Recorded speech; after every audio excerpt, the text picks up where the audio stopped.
What do you guys think of this? It's a stainless tank. It's already got a baffle in it. Looks like a head too. Drain plug in the bottom. Looks like it's pretty plugged up. I'm thinking this is going to be the reservoir for my water sluice. We could slide this right up underneath the table. It's got like brass glued to the outside of it, so we'll have to try to pull that off so we can get our brass money. But hey, we're one step closer from the same guy. I got two super high flow water fountain pumps, submersibles, that I can just drop in here, and we're getting there, man. I just need to get a new motor for the granulator, and we're one step closer to be chopping copper and running the water sluice again. Check out these aluminum gates, man. These things are heavy. Dag, dude. I wish they were longer. I'd put them in front of my shop, man, so I could close the door when get some airflow. These things here would probably be worth a lot of money if I could find someone to buy them. But you know how things go over here, man.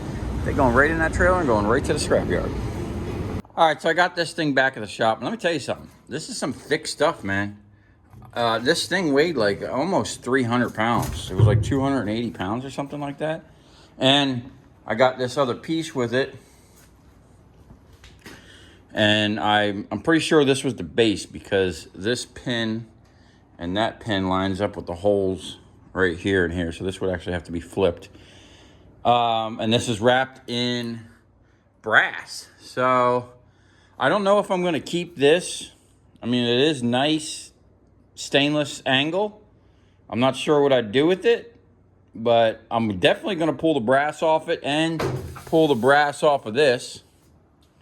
And what this was a planner for like a really high-end apartment on the beach in Miami somewhere, and like a high-rise.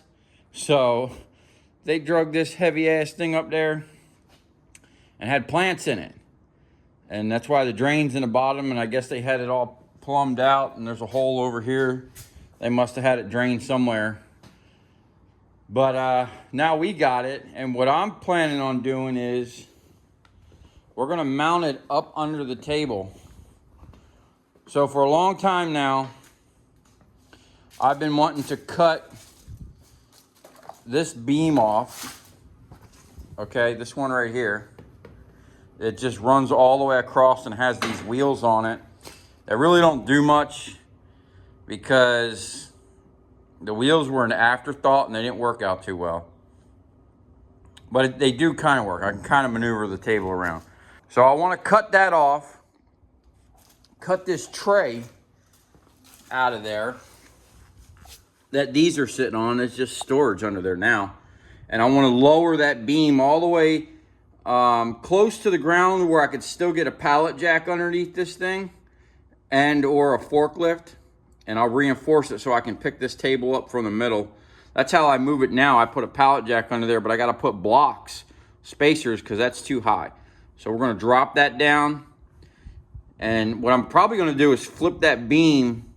Instead of it being this way, I'm going to flip it this way and put it on the inside, just so when you're standing next to the edge of the table, you know, your feet aren't smashing into it. But once we get that down, we'll have about 3 feet of space in there for all the pumps, the water reservoir. I'm gonna make a new separator for the insulation and the water. If you've seen my water sluice videos, how I did it in the past, I'm gonna do something similar to that, but I'm gonna add like vibration to it. And when I start getting into it, you know, I'll be open to any type of suggestion. And all this stuff is just bolted on here, so I can maneuver it around. That's why I never like to weld anything to this table, because I can always just, you know, move it as need be. So stay tuned for that. And check this out. These are the pumps I got. Now, these look super corroded and rusty, which they are. They were fountain pumps or something. These things are super high flow, and they got a huge outlet. Okay? Just one of these, I think, is going to have more power than the 3 pumps I was running with the 3/4 I think I had a 3/4 inch outlet. I had 3 Harbor Freight pumps, 110 pumps. And the guy I got these from said they worked. They just took them out because they looked rusty. And what I already plugged them in and they worked. They fired up. One, I had to tap with a hammer, but it fired up. So what I plan on doing is taking them apart. I should start spraying these things down with some penetrating oil. I want to take them apart and clean it up, powder coat it where all this needs to be powder coated, reseal it, and then we're going to drop them down in that tank. And then what I'm going to do is plumb them into a manifold. So I can either run 1 pump or 2 pumps or whatever I need, but I'm going to have enough flow this time, because that's the only thing I had an issue with on the last sluice was I didn't have enough water flow. And I couldn't run both power sluices at the same time. That's what I called them, power sluices. So I would have to wash the copper down one, and then once it settled onto the next one, fire that sluice up, shut the top one off and fire the second one up. And which actually did a pretty cool thing. It actually washed the copper twice, because once it got fired up, it hydroblasted it again and got whatever little bit of plastic got stuck in the copper, it washed it off. It did a pretty good job, but I want to be able to do it in one pass, And there's going to be a couple more things I'm going to implement to separate the copper automatically. That's actually going to be pretty cool. Wait till you see that. But for now, I'm going to knock off this brass. And we're just going to sell that off. I don't think I need that brass for anything. And like I said, I don't think I need this stainless. I mean, this is some really stout stuff.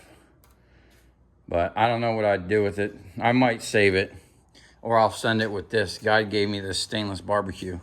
Wait till you see what's going on in here. Took a little trip. Guy gave me a ton of stuff for free. I did buy some stuff. And wait till you see what's in the back of the truck, man. It's like probably close to 3,000 pounds sitting in the bed of my truck right now.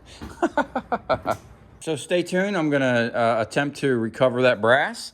And I got some help coming. We're going to tear through this trailer, see if we can't get this all done today.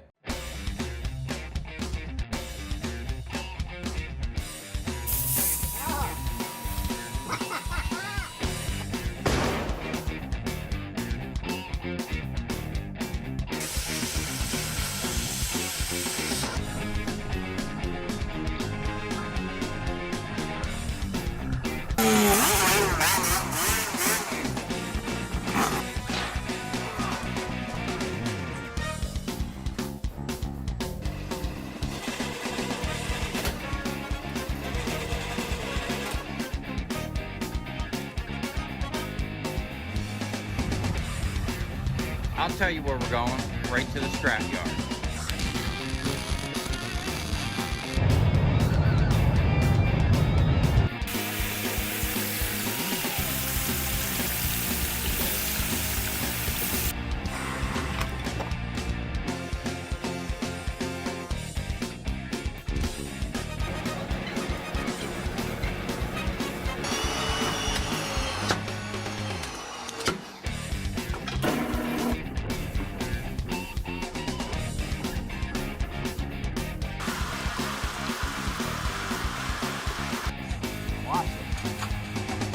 Dancing. You ever seen your copper dance before?